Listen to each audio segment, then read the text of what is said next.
How are masculinity and power connected with each other? In this lecture, I'll be talking about the construction of masculinity in the ruling class, drawing on a life history of ruling class men by Mike Donaldson and Scott Pointing. I'll explain how and why this study was done and what the researchers found about the shaping of masculinity within very rich families. Life history research is one of the ways to study the formation of gender and its mediation by other dimensions of social life. It's usually based on interviews or written accounts of a person's life, combined with other sources of information such as records, photos and personal documents, which are interpreted, edited and transformed into a life story. A well-known example of life history research on masculinity is Ray Wynne Connell's study of the interplay of agency, structure and historical process in the lives of different groups of men. Another good example of life history research on masculinity is the work of Mike Donaldson and Scott Pointing. Their research focused on the construction of masculinity among members of the ruling class in Australia and other Western countries. Donaldson and Pointing were interested in understanding the lives of ruling class men. These were men from the richest 2 to 5% of the population and male millionaires from at least 3 generations of wealth. The study included members of the royal family in Britain, the Murdoch family ranging from Sir Keith Murdoch, Rupert's father, through to Rupert Murdoch and Rupert's children such as Lachlan Murdoch. It includes the Packer family ranging from Sir Frank Packer, Kerry's father, through to Kerry Packer and Kerry's children such as James Packer. There were 3 main aims of the study. First, Donaldson and Pointing wanted to look at the lives of ruling class men through their own eyes and the eyes of those close to them, such as their spouses, families, servants and business associates. They wanted to see how much these men understood about the way their power works and how it affects other people. Second, they wanted to examine the interplay between the men's individual lives, history and the social structure. They weren't interested in studying class as an abstract and analytical category. They wanted to study it as a lived social relationship that structures the lives of these men and in turn is shaped by them. Third, they wanted to examine the relationship between gender and class power. They pointed out that there have already been important studies of ruling class women, such as Susan Ostrander's book, Women of the Upper Class, but there was a gap in the research on ruling class men. In addition, sociologists usually study people less powerful than themselves, and Donaldson and Pointing wanted to shed light on those usually able to keep themselves invisible, the rich and the powerful. When Donaldson first started the research, he didn't believe he could study ruling class men by interviewing them or by observation and participation in their daily activities. He lacked the social contacts with these men, funds for the research, and the kind of influence which could help him gain their cooperation. He noted how even journalists had been abused and threatened for even approaching powerful men like the late Kerry Packer. To get around this problem, Donaldson used what he called found life histories. These are the already existing biographies and autobiographies of the men themselves and those around them. He said that by doing research in this way, even the poorest scholars can study up the social scale. These found life histories were often based on extensive previous research, and in some cases even teams of researchers had been involved. Donaldson points out, for example, that while the journalist Paul Barry was unable to interview Kerry Packer, he was able to gain information from several hundred people who'd met the Packers, worked for them and had business dealings with them. In another case, he noted how James Fairfax, who was born into a wealthy newspaper-owning dynasty, employed 5 research assistants to help him write his autobiography, and that 66 people were interviewed or provided frank recollections about his life to help him write his account. Donaldson wanted to take these found life histories and then use them to develop a collective portrait of ruling class men. He said, "I want to make this collective picture as accurate as I can, in ways that are rich in nuance and subjectivity, but are in some sense reliable and representative of the men they are and of men like them." He selected men who fitted his research criteria, diversified the cases studied, and ended the research when he wasn't gaining any new theoretical insights. The study of these men's lives is wide-ranging and includes their childhood, their schooling, their relationships with their servants, their properties and housing, their work and leisure time, and their love lives and marriages.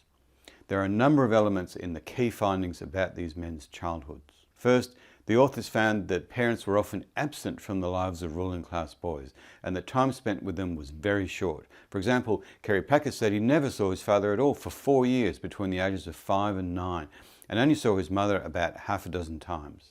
This was despite attending a school only a stone's throw away from their home. In some cases, children had to make appointments to see their parents. Prince Edward, for example, had to make an appointment to have lunch with his mother. In other cases, boys could only see their parents at certain times, such as during the cocktail hour before dinner.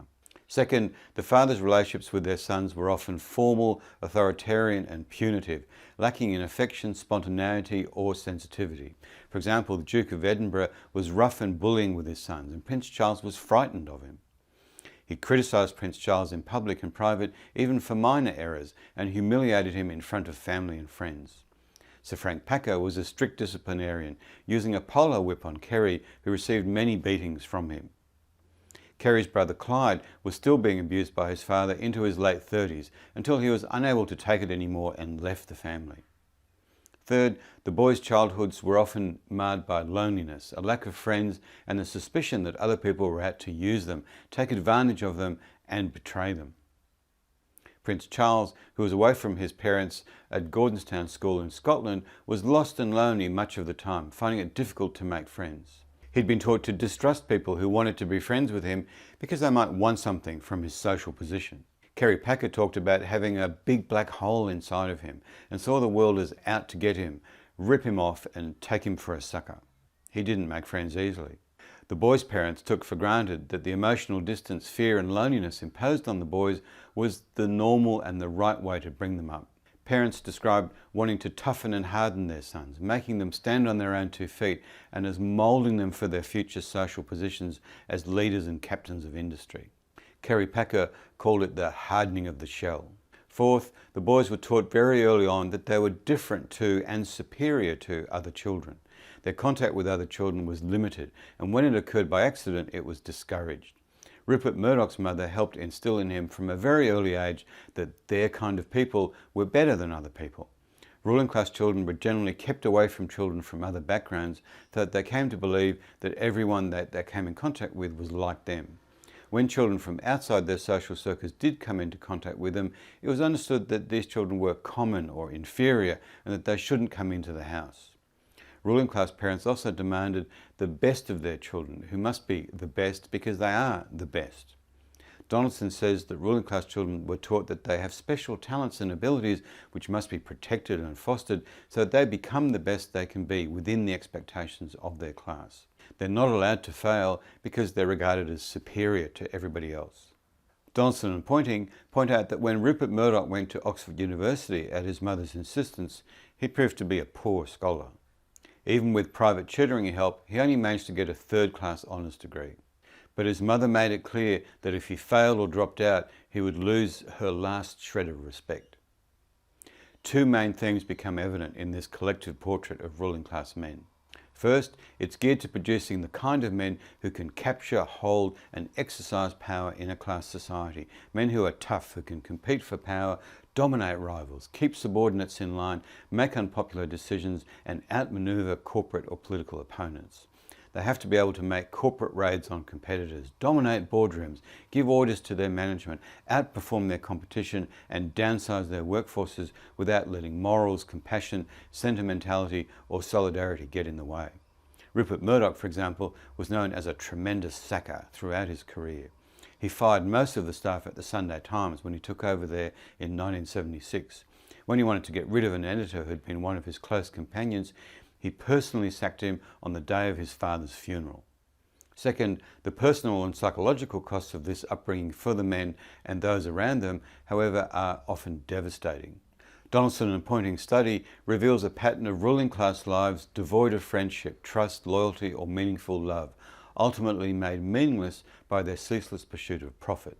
The very same character traits of suspicion, distrust, ruthlessness and aggression which are fostered in the boys to help them achieve business and financial success also militate against them forming close friendships, trusting people, sharing intimacy and letting their guard down with those around them. Their private lives, as a result, are often very lonely, unsatisfying and depressing.